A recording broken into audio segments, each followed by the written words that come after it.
This episode of the LCTV News is brought to you by Encompass Health, Rehabilitation Hospital of New England, and North Shore Community College. If you have the will to attend college, we have the way for you to earn your degree. Welcome back to LCTV News and happy Friday the 13th. I'm Dani Vittori, and as we go through this month, celebrations of various cultures continue to be in full swing. The city provided updates for several ongoing projects, and the police chief was here on the Lowdown to elaborate on their community outreach efforts. Here's the news for Friday, October 13th, 2023.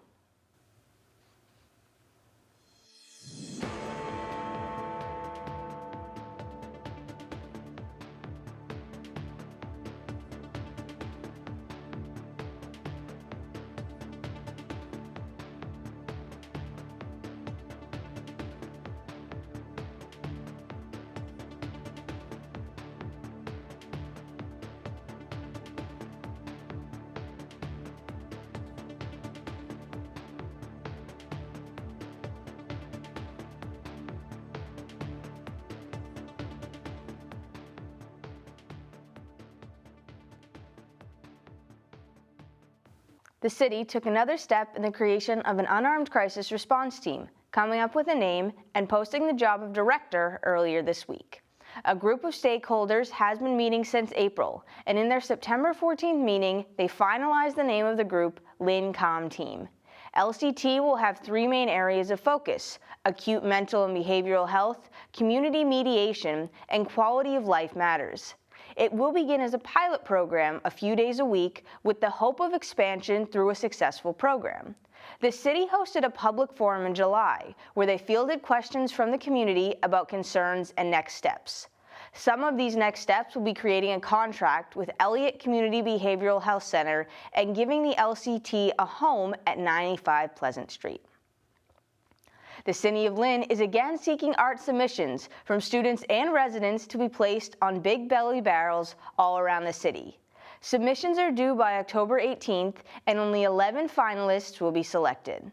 The goal of this project is to add barrels to municipal parking lots and decorate them with vibrant art to help keep the city clean and green. Last spring, the artwork of 21 applicants was selected to adorn the big belly barrels currently placed in various parks. Lynn City Hall hosted an Italian flag raising organized by the Lynn Lodge of the Sons and Daughters of Italy last Thursday the 5th. A large crowd gathered for a ceremony honoring members of the Italian-American community, followed by a raising of the Italian flag.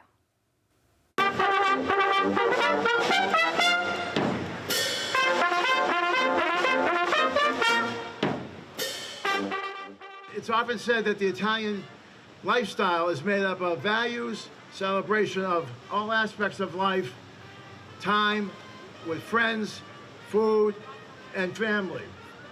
No less than Sir Elton John, of all people, wrote, "I love the Italian way of life.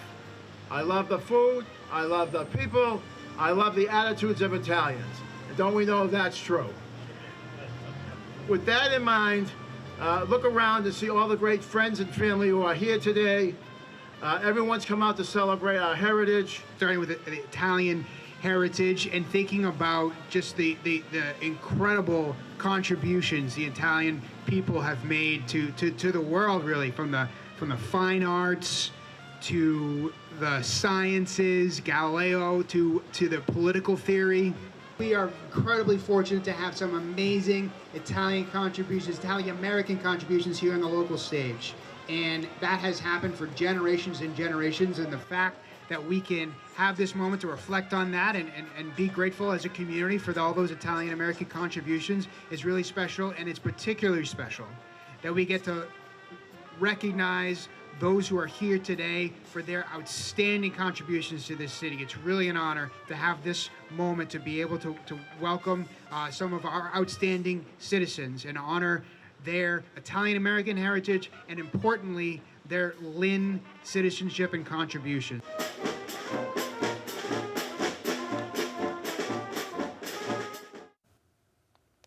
Five city boards and commissions are looking for residents interested in serving on them. They cover a wide range of responsibilities and focuses, beginning with the Lynn Council on Aging, which is responsible for serving the senior population and organizing senior activities in the city.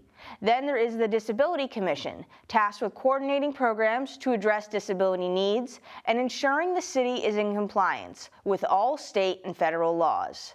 For those interested in preserving the library while maintaining their mission to support free library services, there is the Lynn Public Library Board. Anyone with a background in conservation, biology, or environmental science can join the Conservation Commission.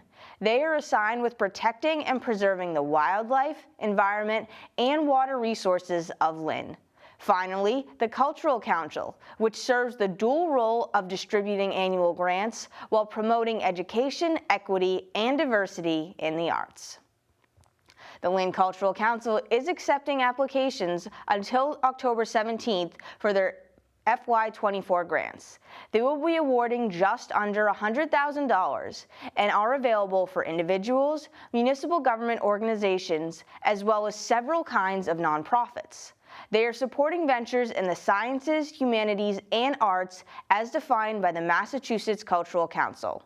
Some potential projects are field trips, public art, community events, or specific site projects, to name a few. The links to the application, grant guidelines, and a tutorial can be found on lyntv.org. On Saturday, October 7th, a gospel celebration for Frederick Douglass took place at Washington Street Baptist Church. The first in what organizers hope will become an annual event combines spoken word and song to honor the legacy of Frederick Douglass. Good evening, everyone.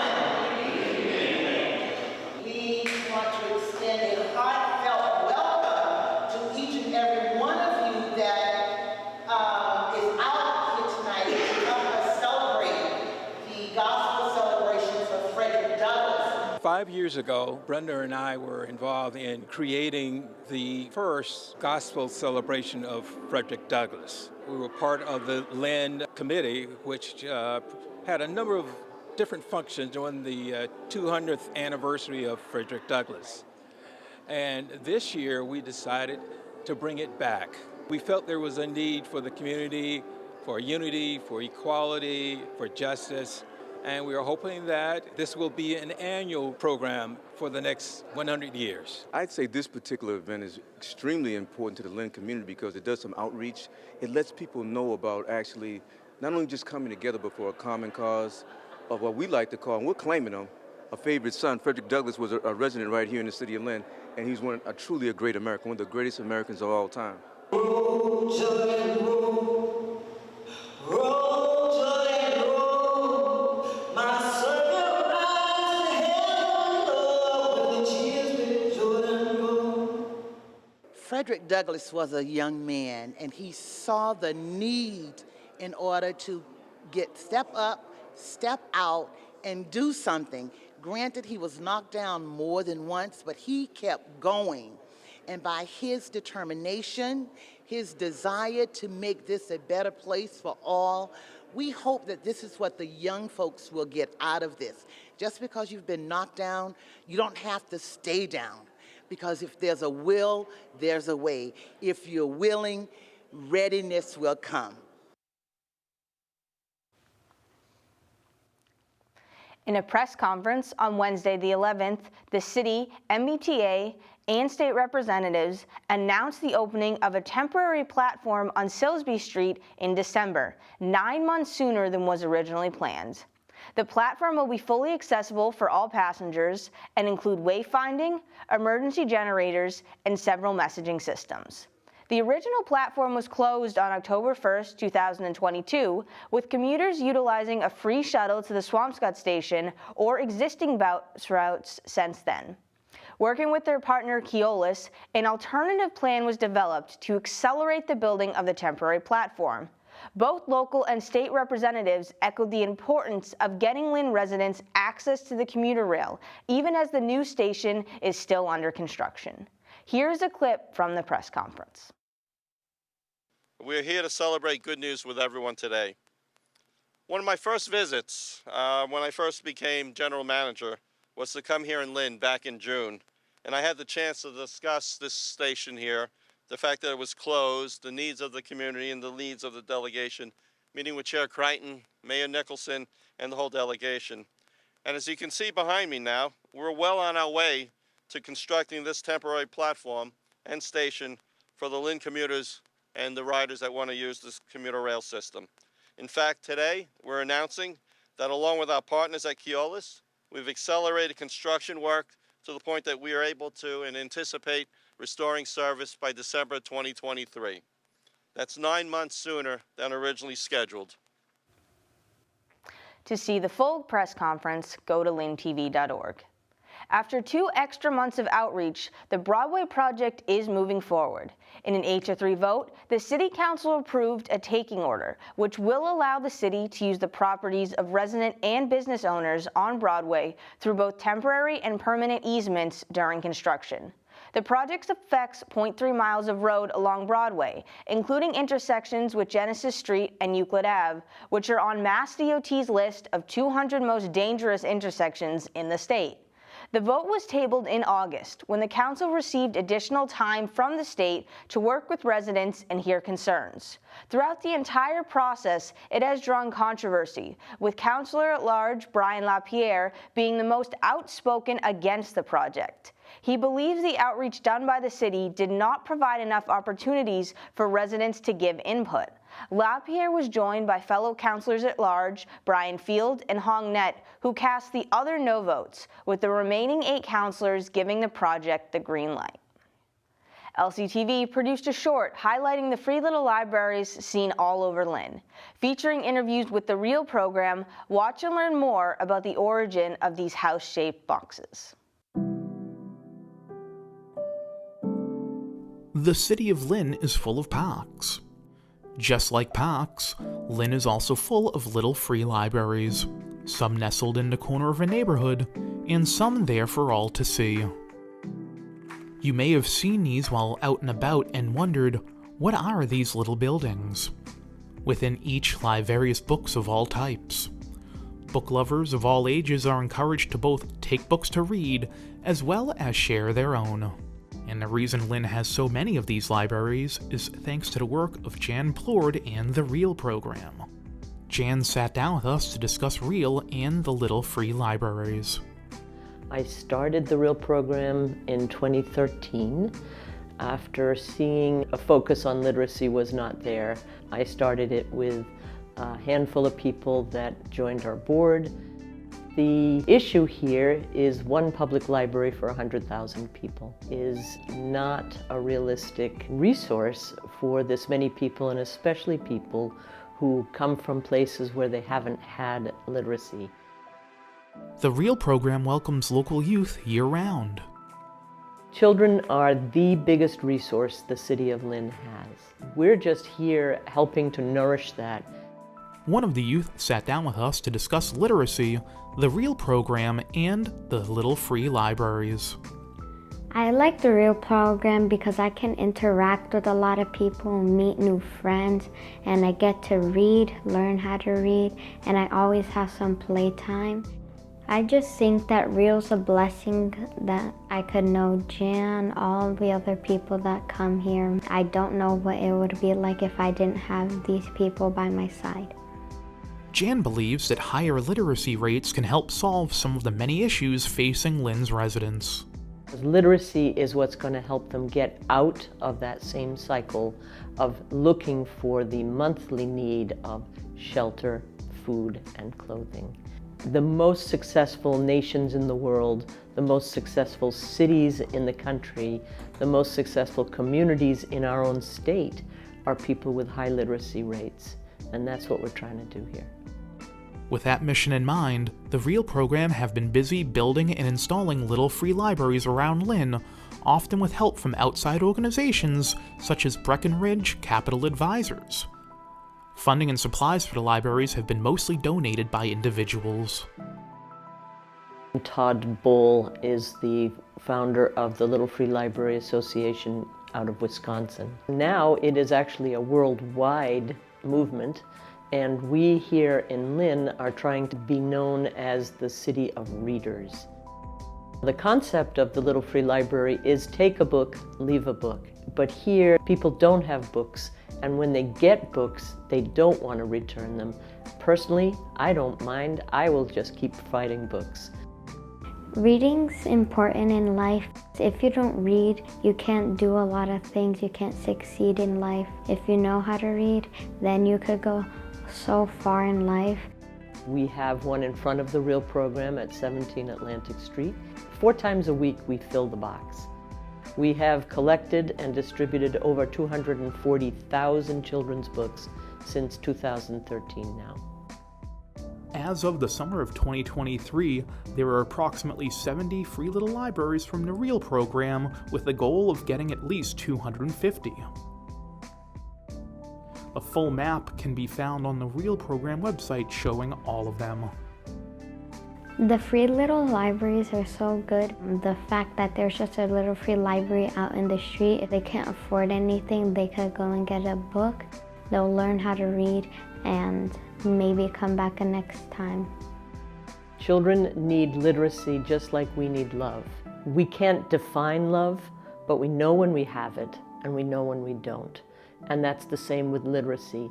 People understand illiteracy is bad, but don't understand literacy is good.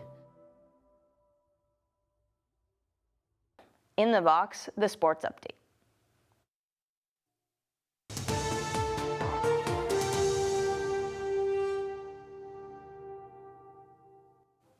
Classical girls soccer fell below 500 to 5-6-1, losing to a still undefeated Revere team 3-0.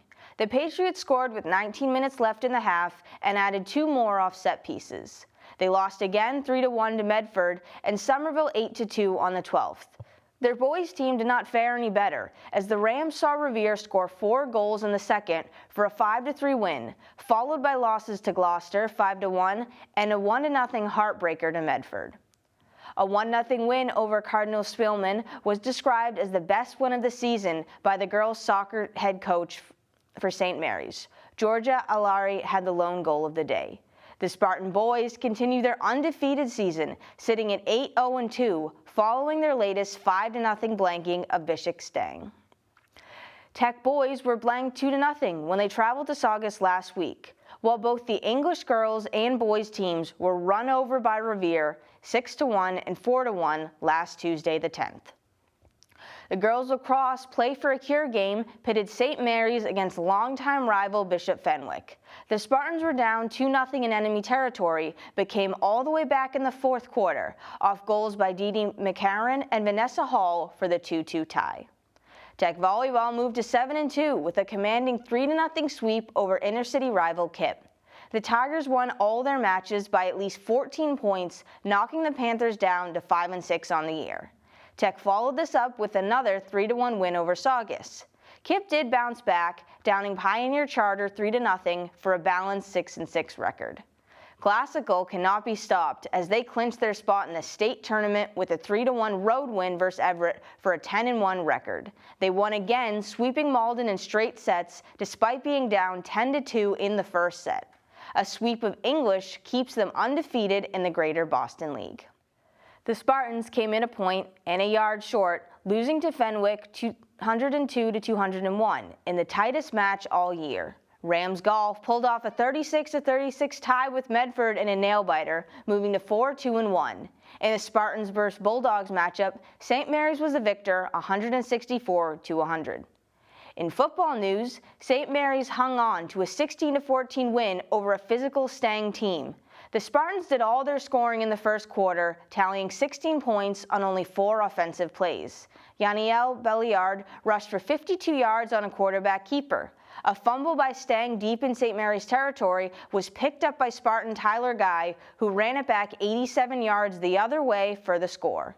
Stang had chances, including a 4th and 4 with under 2 minutes to play on the St. Mary's 38-yard line, but a combined defensive stop gave the Spartans the ball and the win. A stinging 63-22 loss for Tech to Manchester Essex saw the Tigers have no answers for the Hornets' electric play. Manchester Essex scored 5 times in the first half. Combine that with 7 takeaways and they ran away with the game. The Tigers did cut the lead to 40-22 in the third off consecutive scores, but that is as close as they would get. In contrast, Classical was firing on all cylinders, taking down Malden 34-0 at home. They collected 426 offensive yards, 270 in the first half alone. Quarterback Brian Vaughn Jr. once again shined, throwing for 4 touchdowns as Yvonne Claiborne contributed with 97 yards on the ground. English is still looking for their second win of the season, dropping to 1-4 after a road loss to Greater Lawrence 28-18. According to their head coach, the team made some good plays and are looking to bounce back next week. While Kip came back for the 38-28 victory over Malden Catholic after being down 22-8 going into halftime, Chanel Gutierrez led the comeback, throwing for 205 yards and 4 touchdowns with an additional 115 yards on the ground.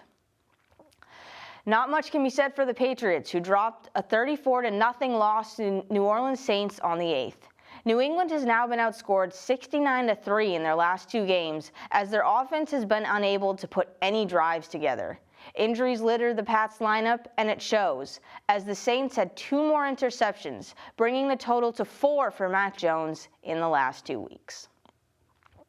We were joined by Police Chief Chris Reddy on the Lowdown to discuss strategies and collaborations by the department within the community following the recent string of violence. Here is the Lowdown.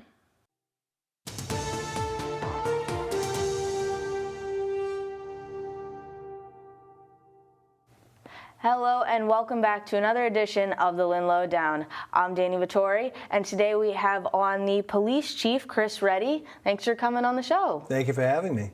Great. So I'll start off by asking, you said a big piece of why you wanted to come on here today was community engagement, really connecting with the community. Did you want to elaborate on that? Yeah, and in a couple of different ways. I think that in recent months we've had a lot going on in the community, particularly in the area of violent crime. And I think that has caused a lot of members of our community to feel increased anxiety and fear and wondering what's going on. And so I wanted to speak to those things. Not only what's happened, but also what we're doing about it. We recently had several significant shooting incidents, and which resulted in people losing their life, and that's traumatic, certainly for the individuals who suffer gun violence and their families, but also for the community at large. We understand that crime occurs, and that causes people to feel harmed, but also other people who just witness that through the media or word of mouth can be traumatized as well. So we're aware of that. We're working on those things. The recent incidents that we've experienced are largely a reflection of the prevalence of illegal guns and the gun violence problem that we're experiencing in urban communities across the nation. We are working really aggressively to address those issues. Our officers have done, I think, some fantastic work. I'm happy to say that the number of incidents of shots fired in our community so far to date is down this year, 2023, as compared to 2022. Our officers have seized over 36 firearms, and they continue to do really good work in that area. A lot of the violent crime that we're experiencing has been gang involved or otherwise involved in that particular issue, which is a sort of a growing problem, gang involvement in our community, as well as in other communities in this county. We have added additional personnel to our gang unit. They're working really hard, not only on the enforcement end, but also they're engaging with our partners at LCTV and ROCA to address at-risk youth and do outreach and to inform their families if they see kids who are engaged in that activity, and to try to make their families aware so they can steer towards a better path. In addition, we're working with the State Police Gang Unit. They have a regular presence in our community in recent months, and that's going to continue. They've been tremendous partners. And we have also strengthened our partnerships with the federal law enforcement agencies, and there's really good work going on there.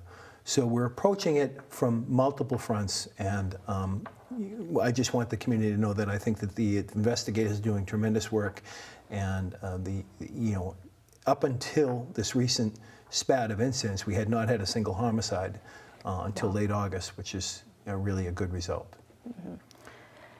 And another thing you talked about is you're expanding to have different specialists. Like the addition of the BHIP was a pretty significant addition for the community. Yeah. So we've had a behavioral health unit for a number of years, and they've become an integral part of our operations.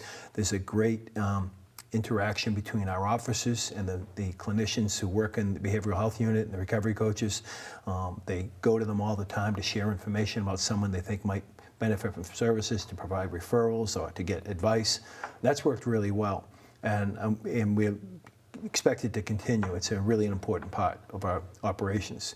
But just in June, we went full online with the new program called the Behavioral Health Intervention Program.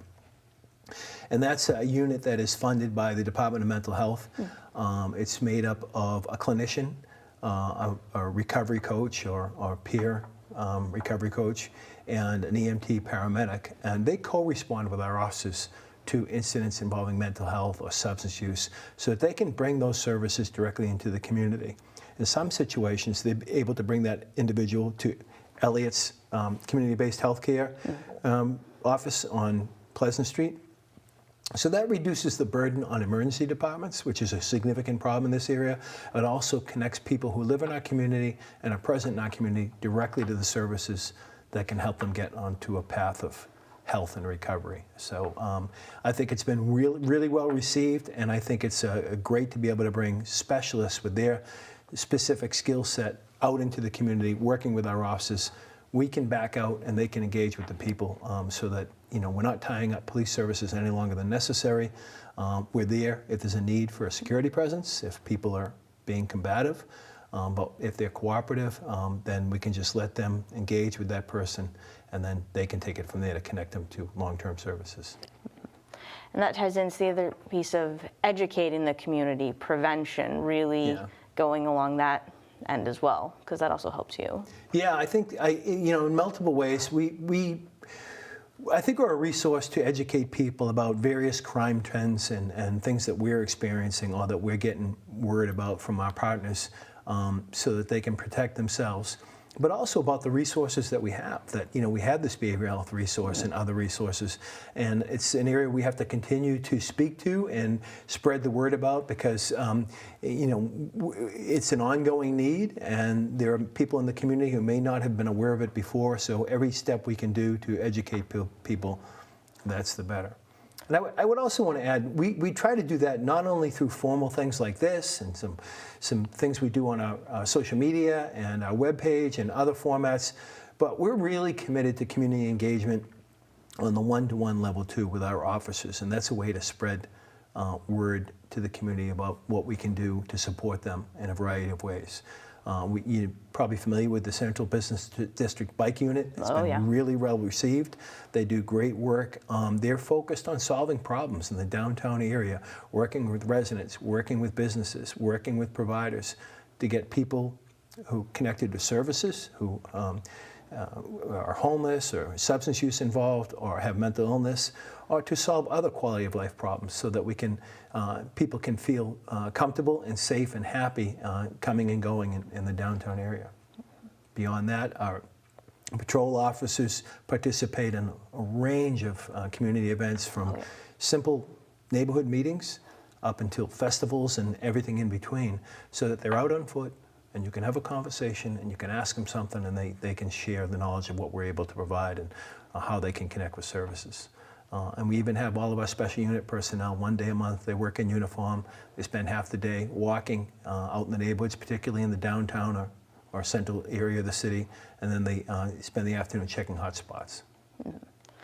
And it also helps too, if they're available and connected, it may make people less nervous to approach you or just create a more trusting relationship. Exactly. You overcome those barriers, and we're an immigrant community, right? So a lot of people come here from other nations where the police means something completely different. So the more we can engage with them, have a conversation, break down those barriers or the misconceptions, the more willing they are to share information about what they're experiencing, and we can then connect them with services or follow up to make sure they're not suffering abuse. And I know another piece you wanted to talk about was crime prevention strategies, not just responding to crimes, but also trying to prevent them. You're right. Right. So, one of the big things we're seeing in the surge of crimes is in the area of cyber risk and fraud and identity theft and things like that. So we're looking in the months ahead. Our criminal investigation division leads the charge or our response in those things. Our officers take the initial reports, but then the detectives, where they can, try to follow up. But what we know about cybercrime is that mostly it's committed by individuals far, far away. So prevention, protecting yourself, that's an area we want to share information, and we're looking to develop new programs and new foundations to be able to share that knowledge so people can keep themselves from becoming a victim of that type of crime to begin with. And beyond that, coming back to the issues in our community with language challenges and so forth, we want to be able to engage with people in their native language as much as possible. So we have an interpretation service that if we don't have an officer that speaks that language available, the officer that is there can connect right away with an interpreter service that can allow them to interact with a person who, no matter what they're experiencing, so we can understand what exactly their problem is and try to help them. Which is a fantastic service to offer. And I know I have to wrap up in a moment, but was there anything else that I didn't cover that you wanted to make sure? I just want the community to know that they are an integral part of our response to everything. That the information they share, we have a variety of platforms where they can share information through text to tip or liking our social media, or just by calling us. Obviously, when they call and they give us their name and they give us the facts of what's happening, that gives us an ability to respond in a more effective way. But if they're afraid to do that for a variety of reasons, we still want them to share information. When we have a crime and we ask for help with video or anything like that, when they come forward, it's tremendously helpful to us. We've seen it recently. The community has been fantastic, and I just want to really continue to encourage them to be our partner in making this community as good as it possibly can. I've lived here my whole life. My whole family's lived here. We're committed. The men and women of our department are committed. We want all Lynners to be able to enjoy this community in a safe and happy manner. And I want to thank you again, for coming on and talk about it and really spread that message. Thanks very much, Dani. Great. Anytime. And once again, I'm Dani Vittori. This has been the Lynn Lowdown, and we'll see you next week with more guests.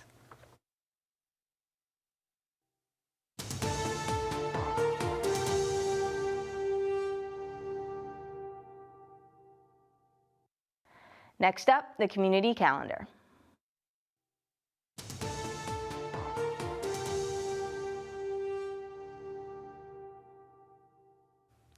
My Brother's Table is holding their annual walk, Rain or Shine, on Sunday, October 15th. This year, it is named the 7 Million Meal Walk in recognition of the table serving their 7 millionth meal earlier this year.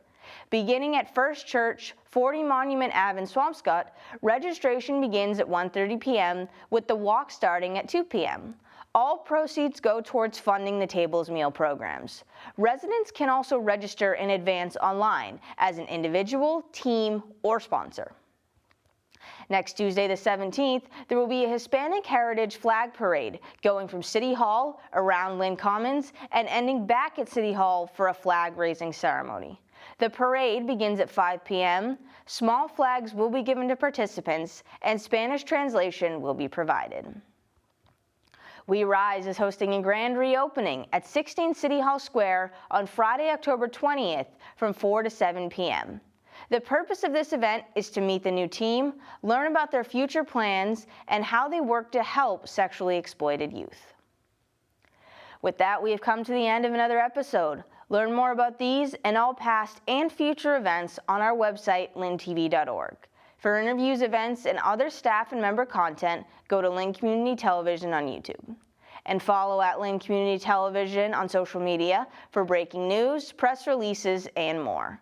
I'm Dani Vittori, this is LCTV News, and we will see you next week.